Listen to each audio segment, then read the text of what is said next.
ভিডিওতে আপনাদের সবাইকে স্বাগত জানাই। আজকের ভিডিওটা শুরু করছি মোহরকুঞ্জর সামনে থেকে। মোহরকুঞ্জ, এখান থেকে আমরা এগিয়ে যাব ভিক্টোরিয়ার দিকে। ভিক্টোরিয়াতে সন্ধেবেলা লাইট অ্যান্ড সাউন্ড শো হয়, যেটা 6:30 থেকে শুরু হয়, সেটা দেখতে আজকে আমরা যাচ্ছি। এই যে মোহরকুঞ্জ, এখান থেকে গেট দিয়ে ঢুকে পড়লাম।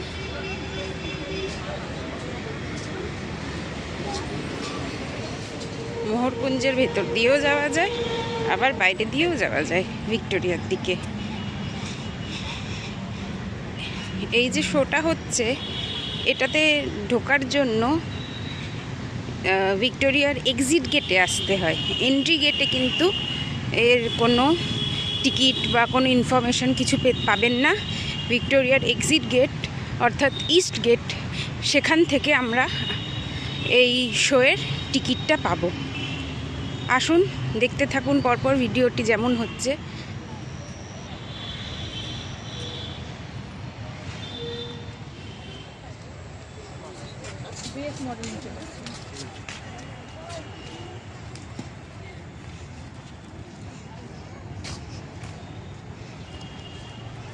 এই যে ভিক্টোরিয়া মেমোরিয়াল দেখা যাচ্ছে। ভিক্টোরিয়া এক্সিট গেটের একদম সামনে।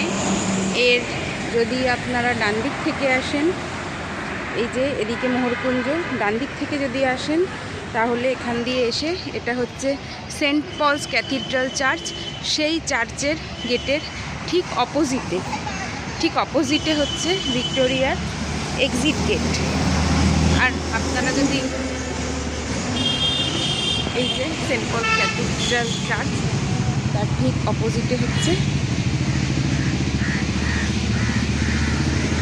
এই যে ভিক্টোরিয়ার এক্সিট গেট।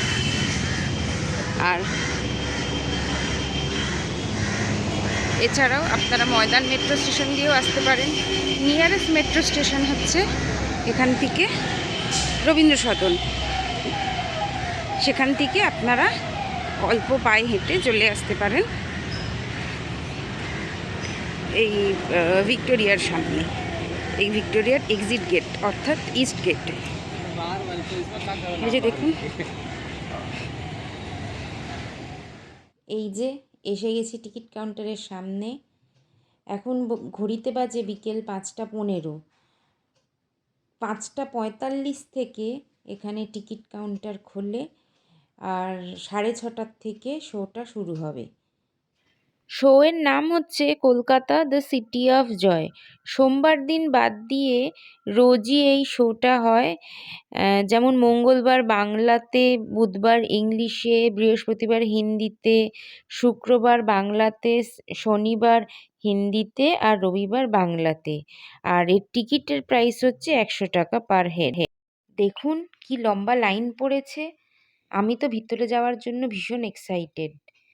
6:30 যেহেতু এই শোটা শুরু হয়, তার ঠিক 10 মিনিট আগে ওই 6:20 নাগাদ গেট খোলা হয়। তার আগে যতই ভিড় হোক বা লাইন পড়ুক, গেট কিন্তু খোলা হয় না। বাইরে আমাদেরকে অপেক্ষা করতে হবে। এই যে টিকিট পেয়ে গেছি, এবারে চলুন ভেতরে যাওয়া যাক। রাতের অন্ধকারে ভিক্টোরিয়া মেমোরিয়ালের রূপটাই যেন বদলে গেছে। কি অপূর্ব সুন্দর দেখতে লাগছে দেখুন। ভিক্টোরিয়া মেমোরিয়ালে এখন শুরু হতে চলেছে 3D প্রজেকশন ম্যাপিং শো। আসুন আমার সাথে সাথে আপনারাও উপভোগ করতে থাকুন।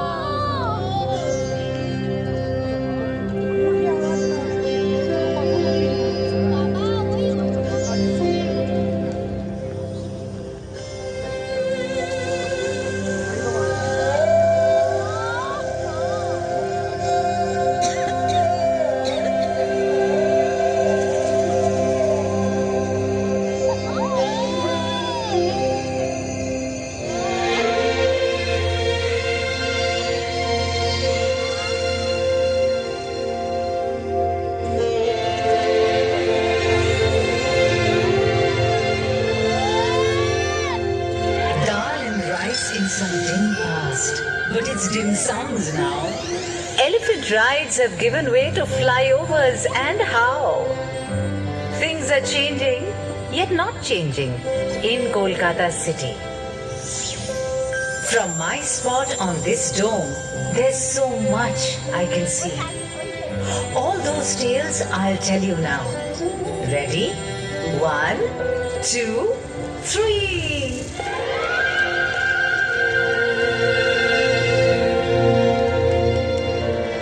Once it was photogenic, now they're making memes. My age is 3 or 400, with 1,000 themes. But though the girl's a decent sort, who knows what she'll say or not. So I thought I'd come myself. We'll make a perfect team.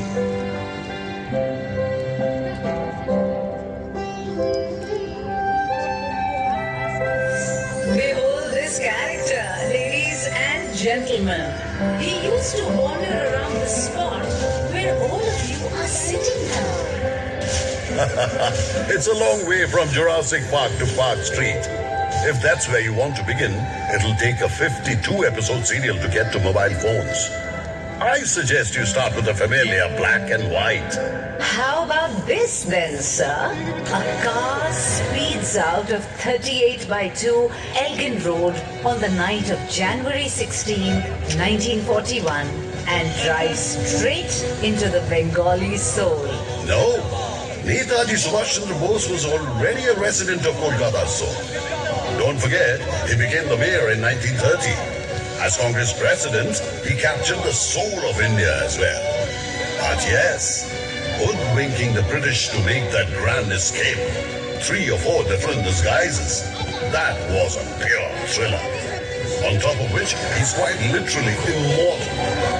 Kolkata hasn't had another superhero like him.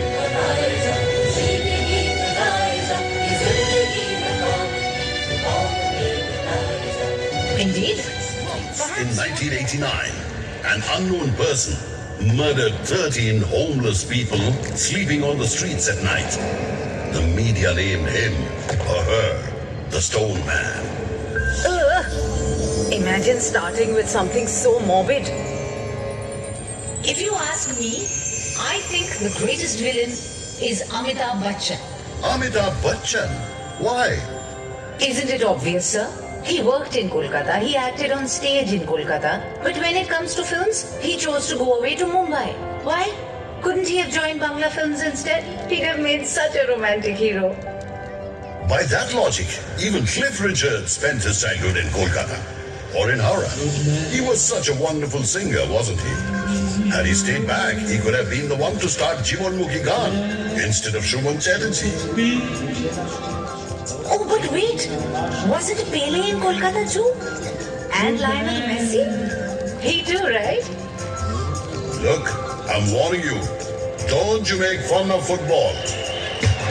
The daring young men of Mohor Kunja Club defeated the British team East Yorkshire Regiment 2-1 in the IFA Shield final. Just imagine! The country is ruled by the British, and here's a team composed entirely of Indians beating a British team. 1911 shines brightly in Kolkata's history. Really? But the Indian capital was taken away to Delhi that same year, wasn't it? I was the capital for 139 years before that. The so-called single most important city of British India. Oh, but that's nothing to be ashamed of. It's a matter of pride, in fact. The British just couldn't take the heat of the freedom movement in Kolkata anymore. So they decided to break Bengal into 2 halves in 1905. Lord Curzon was so rattled, he wrote in a letter that steps must be taken to dethrone Calcutta from its place as the center of successful intrigue. Don't you remember? It was here that the Nationalist Indian Association was founded under Surendranath Banerjee's leadership. The All India National Conference was set up here too, which gave birth to the Congress. No wonder the British used to call Surendranath Surrender Not. And they failed. They couldn't even partition Bengal as they had planned because of all the protests. Yes, that is why they shifted the capital 6 years later in a fit of rage. But you know what this proves? that you're a pulsating city, a living city, a city that raises its voice against what's wrong. Right. Which would one day be mockingly called the city of processions, and even a dying city. Never mind. People call you City of Joy too, don't they? British era, you are known as the second city of the empire. Your place was just after London's. All that was only for money. Tax collections and jute sales alone yielded millions of rupees for them. I don't understand you, sir. If Kolkata is criticized, you seem the angriest man on the planet. But when it's praised, you're the first to say nasty things. I think all you want is an argument. Arguing is in my blood. Do you know why the first censorship laws in India were made? Well, let me tell you. When Girish Ghosh set up the National Theatre in this very city in 1872, his first production was Dinabandhu Mitro's Neel Doctor. 3 years later, the group was touring the entire country. The play was being staged in Lucknow that evening. There was a scene in which Indian peasants begin to beat up the brutal indigo plantation owner, with good reason, of course. Do you know what happened then? The British soldiers in the audience went on a rampage on the stage, destroying everything. The very next year, when the Prince of Wales visited Kolkata, the group promptly staged a satire about the grand welcome he was accorded, followed by another one about the cruel police commissioner. That was it. It was time for the dramatic performance act, the censor's sword. If you're sensible, you'll be censored, my dear sir. Look at James Hickey.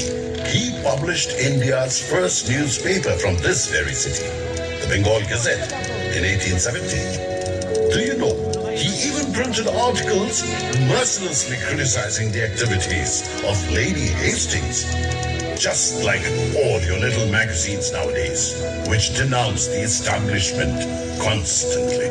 These protests, this venting of anger, this mocking of the authorities, all of this must be boiling in your belly all the time.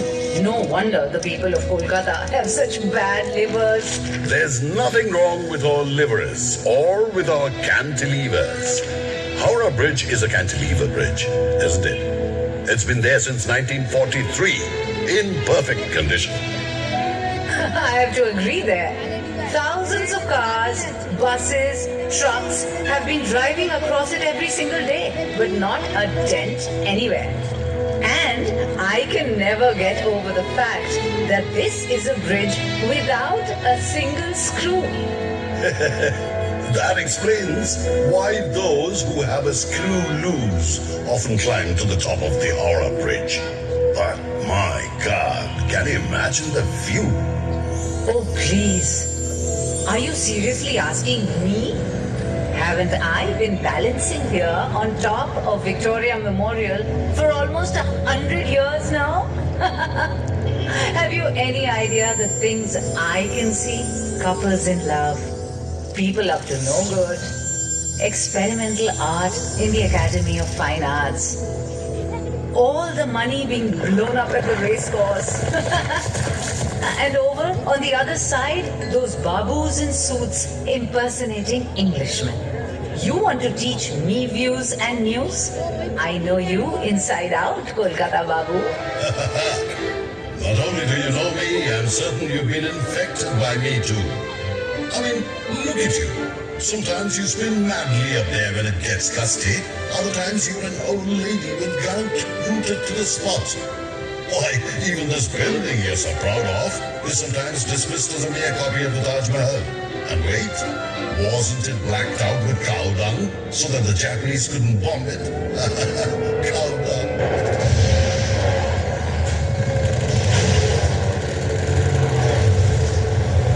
There's nothing to laugh at.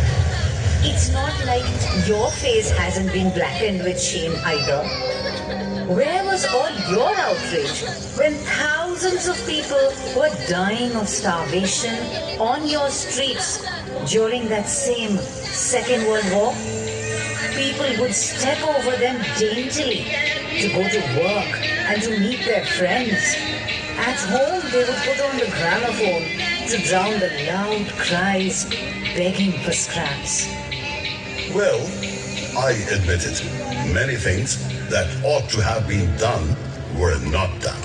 But I will have you know, it's also true that free kitchens were opened in every neighborhood of Calcutta. Besides, the famine was a creation of the government, of politicians and bureaucrats. Winston Churchill cannot evade responsibility for the death of so many people. Do you know what he said about them? The starvation of anyhow underfed Bengalis is less serious than that of sturdy Greeks. How could he? Don't forget either that Nobanu, Bijan Bhattacharya's brilliant play about the famine, was staged in this very city. Well, yes, I'll give you that. Leftist artists created the Indian People's Theatre Association, or IPTA as everyone called it, just a year earlier in 1942. I cannot even begin to count the number of jewels it produced in Kolkata.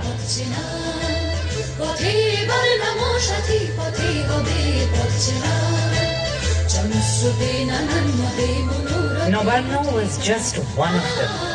So many other memorable songs, plays, films, Utpal Datto and Jyotirindranath Moitro, Devobrata Bishwas and Sholil Chaudhary.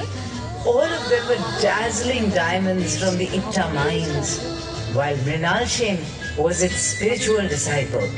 So inspiring, using art as a weapon to transform society, to galvanize thousands of people with excellence and passion.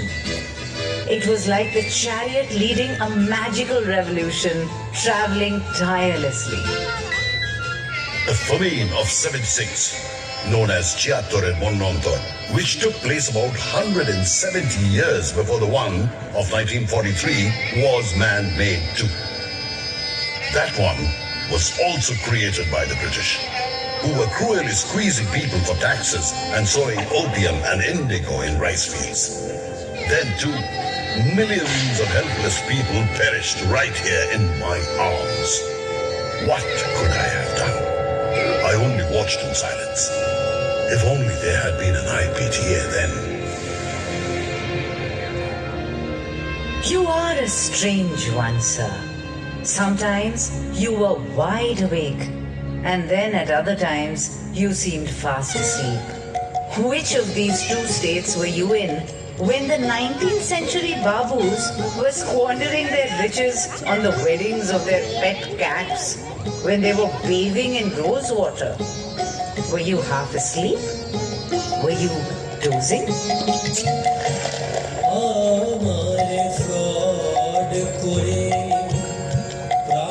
Krishna কোথায় গেলি আমারে fraud করে রাম কৃষ্ণ কোথায় গেলি I am sorry, very sorry, I am sorry, very sorry.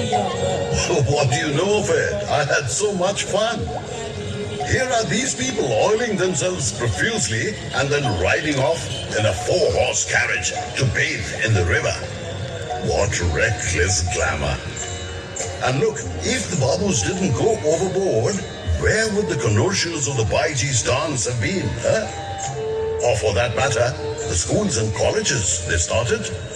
Even my most beautifully illuminated festival, the Durga Puja, would not have come into being.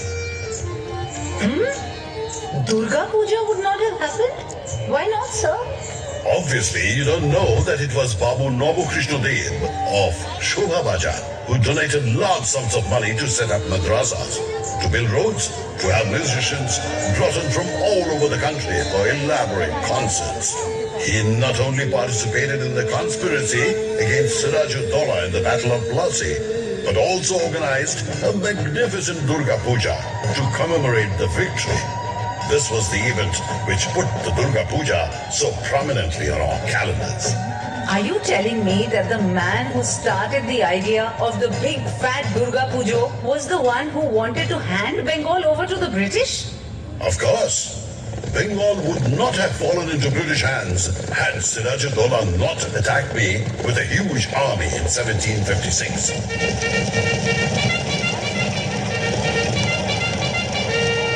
If he had not pounded the East India Company's forces into submission, the British wouldn't have dared declare war on a Nawab. I feel they would still have declared. Just that the proper nouns would have been different. They're not a race to give up without taking control. The wheels began to turn as soon as the company's agent, Job Chanak, moored his boat here on August 24th, 1690 amidst torrential rain. And your history began to take shape. What you said is wrong on not one but two counts. Firstly, Kobi Konkon Mukundaram had written about me long before Chanak came into the picture.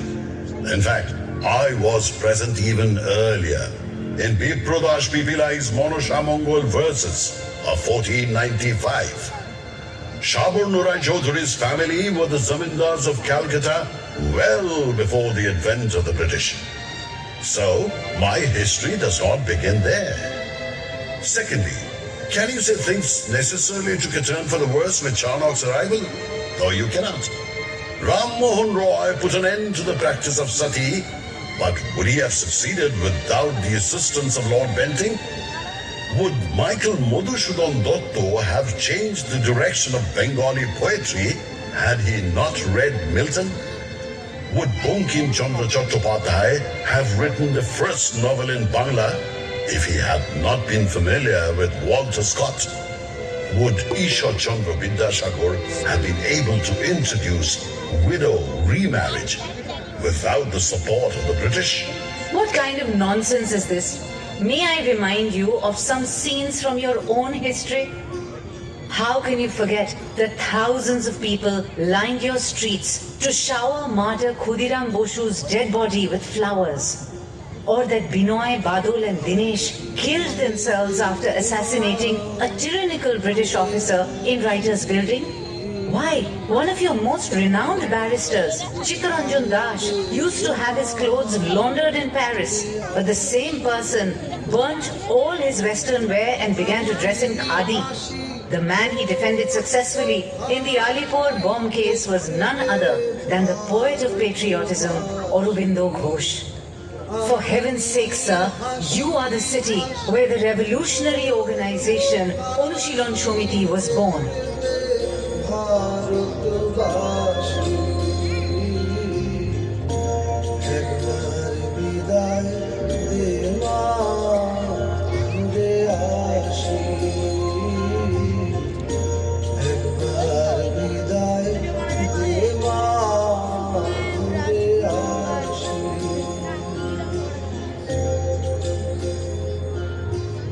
But of course, after all, the monument was erected in 1828 in memory of Commander David Ogtalani to commemorate the East India Company's victory in 2 battles, wasn't it?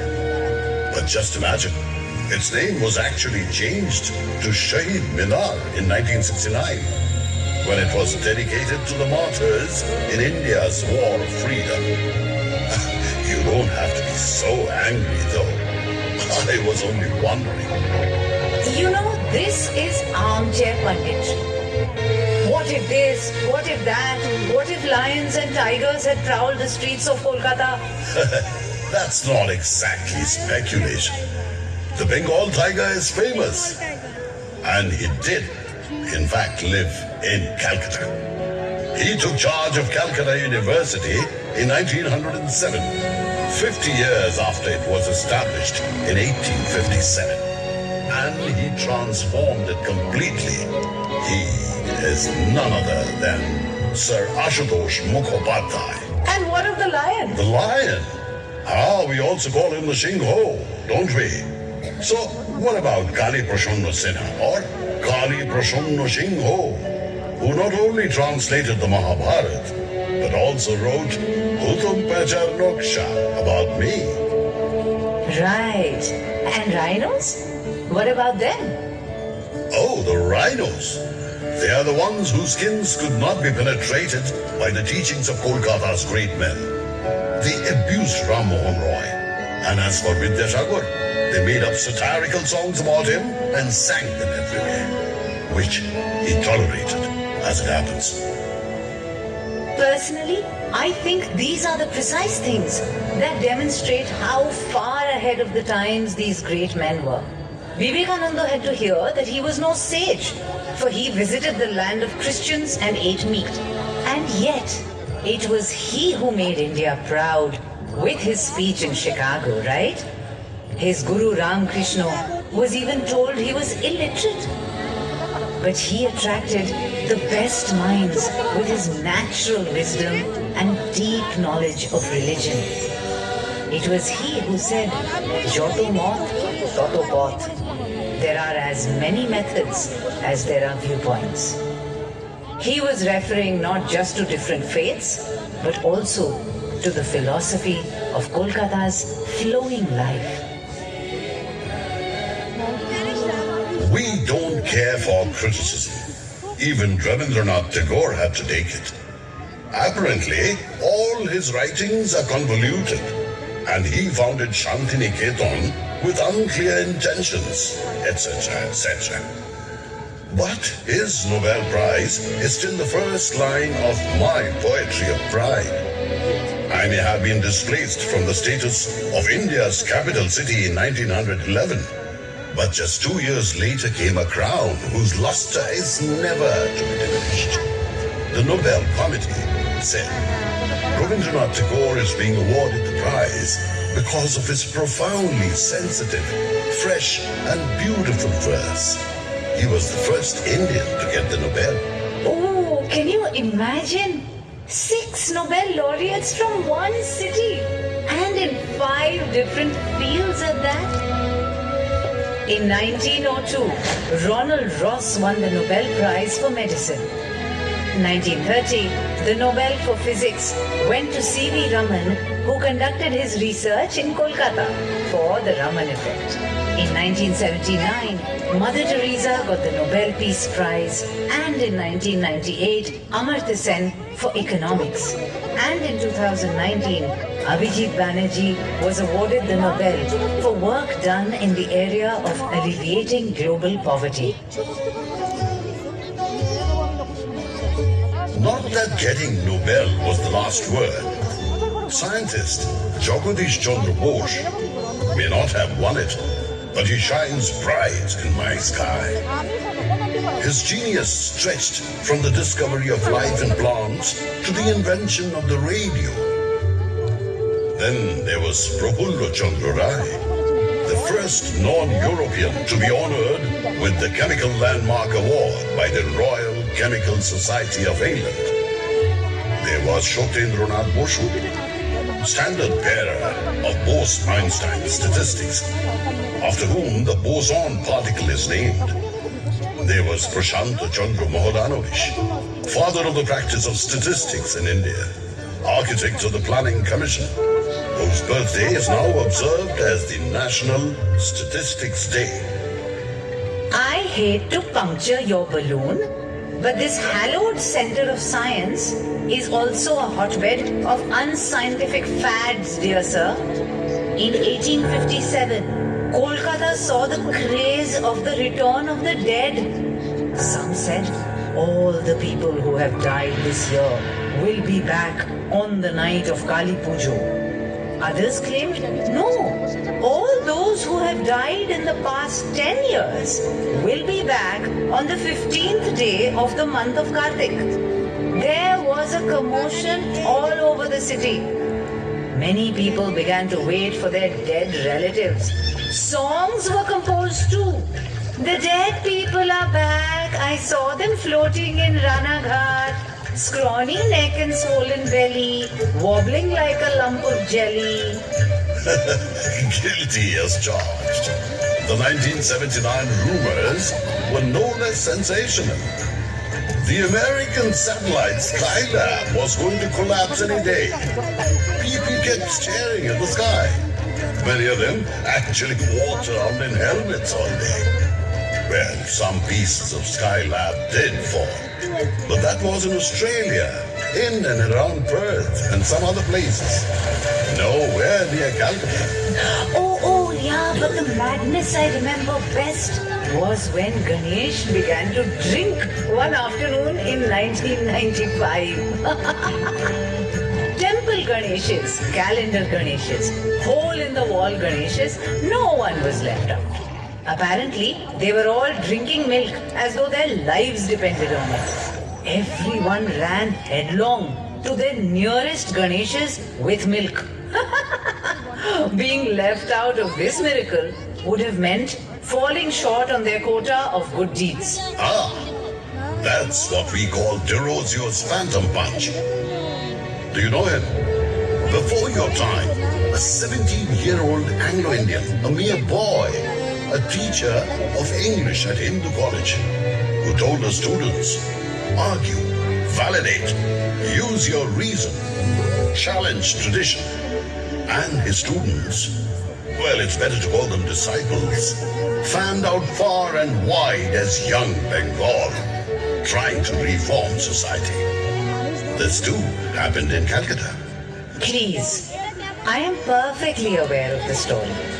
And just like they tried to shake up the Brahmin orthodoxy to reform society, you had the young men and women in the 1970s who tried to annihilate the system with their violent Naxal revolution.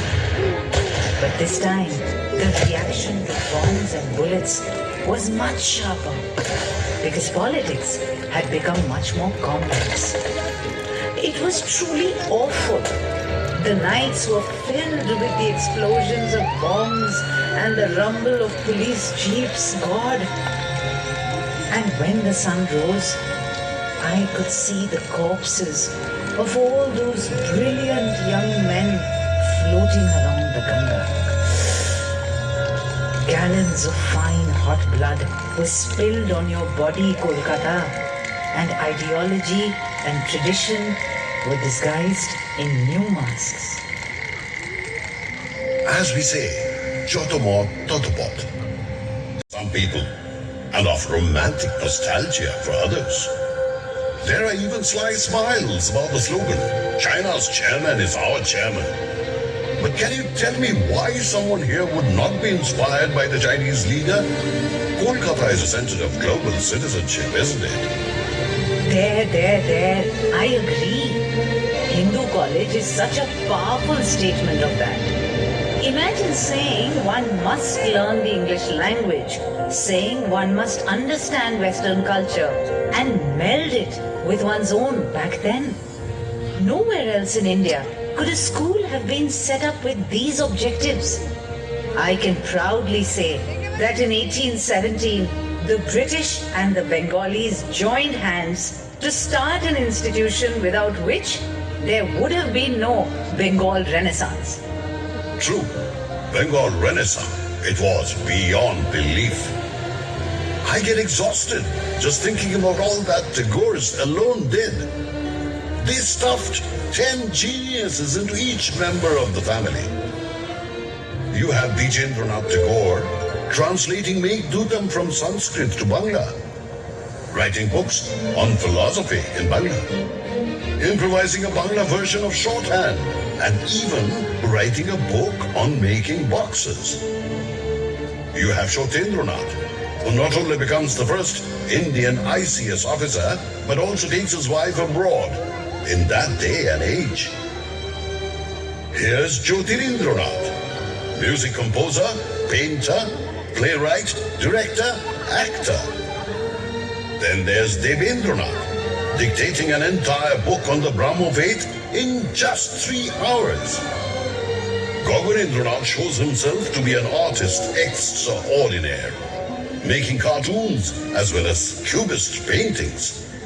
And Abonindranath's drawings and stories both turn out to be wonders of Bengali culture.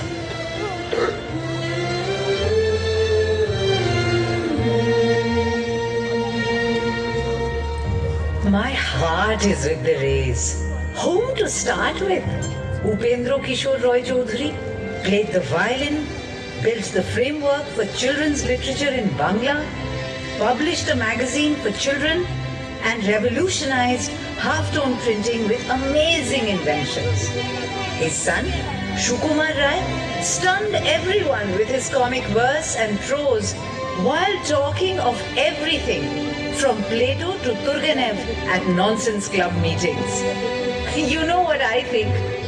I suspect they used to stir the finest things from the East and the West into a glass and drink it every morning. Well, we've always had this power to synthesize. In 1835, the medical college was established to educate locals in the techniques of Western medicine. Then later, dancer Uday Shankar joined hands with the Russian ballerina Anna Pavlova to create his famous ballet, Radha Krishna. In 1955, Shukumar Rai's son Satyajit Ray single-handedly ushered in the new wave to Indian cinema with his spotted Panchali. He was very clear that he could never have created his own drama of filmmaking without having watched Hollywood movies. And yet, foreigners discovered a pure Indianness in his cinema. This ability to acquire, assimilate and absorb runs in my veins, you know. Oh yes, Ray electrified both the East and the West equally. No wonder he got an Oscar for Lifetime Achievement in 1992. He had to accept it in his hospital bed.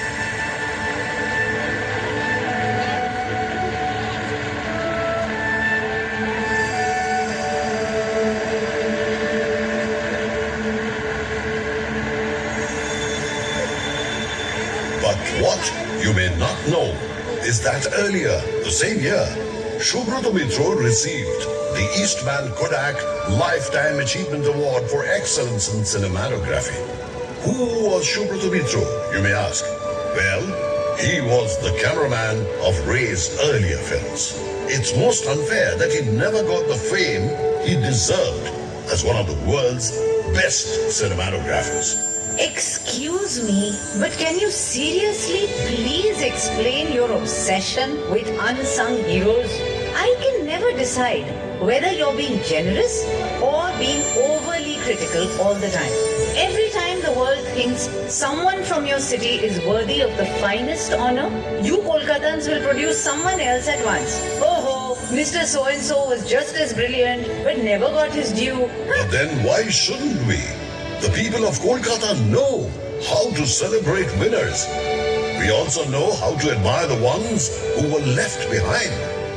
We don't ignore the ones who didn't win the prize, who died without fame. Because we know how to measure an artist's or a thinker's worth.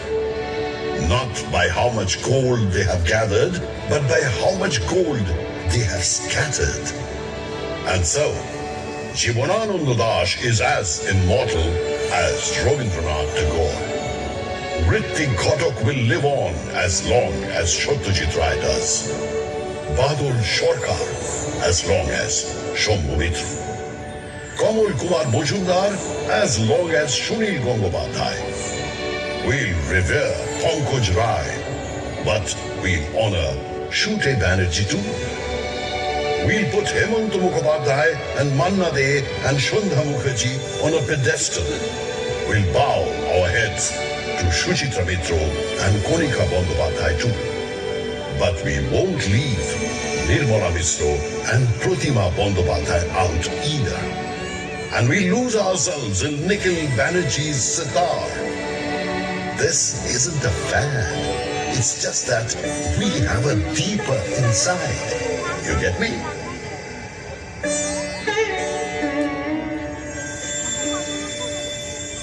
But kindly tell me why this is applicable only to well-known people?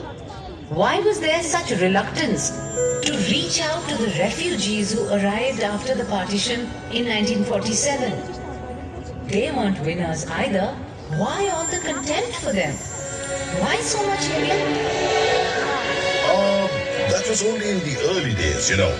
Well, I'm not denying that the feud between the migrants and the residents, the Bengal and the Goti, has really been bitter. Especially on the football field and at the dinner table. But there's no doubt that the two have come together completely now. There's no doubt either that left politics became an integral part of my DNA at one point. Why? Because it had accorded the refugees the respect they deserved, supporting them during their struggle for food and shelter. The refugees came again, you know, during the Bangladesh Liberation War in 1971. They still keep coming. Calcutta never turns anyone away. Yes, sooner or later Kolkata takes them out for a meal of kebabs or biryani. Those two things would never have come to Kolkata unless the city had offered sanctuary to another of those who didn't win. Meaning? And whom might you be talking of? Wajid Ali Shah, of course, the Nawab of Awadh.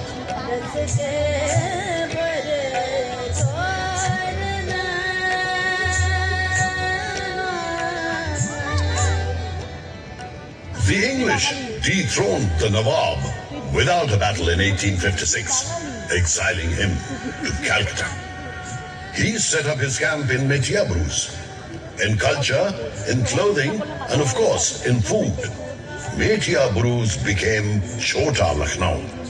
In the process, the local music and dance were influenced, naturally. But the taste buds and cooking pot were influenced even more.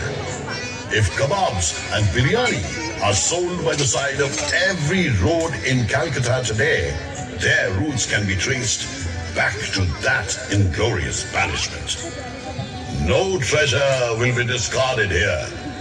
Calcutta believes this, and this is my glory. But this glory fades when we remember the horrific riots of 1946. Those Hindu-Muslim riots lasting almost a week.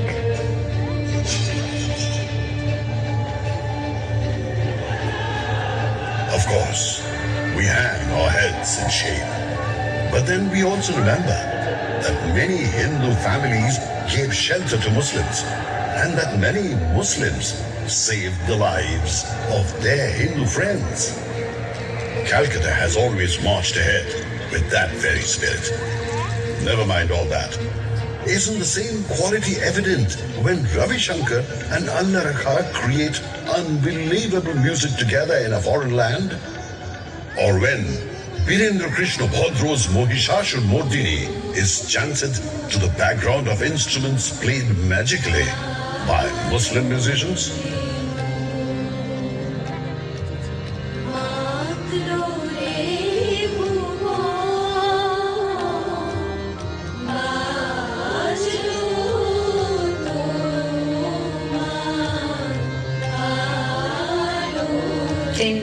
Indeed it is, my friend. I am reminded of what magician P.C. Shorkar did once. The audience, you know, had all turned up for his performance, but the magician was nowhere to be seen. 10 minutes had passed after the scheduled time of the show to be opened, and people were becoming impatient and restless. Suddenly, they heard someone say, "Here I am!" In utter surprise, they found Shorkar standing on the stage and saying, "Look, I'm on time. Take a look at your watches." And an astonished audience discovered that their watches had gone back 10 minutes. Nothing has changed. You are just like him. A master of mass hypnotism, navigating the space between the hands of the clock and of history. While people worship and taunt you eternally, but you hold your dazzling smile intact through everything that happens, announcing, "Here I am."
প্রজেক্টরগুলো যেগুলো দিয়ে এতক্ষণ show দেখানো হচ্ছিল।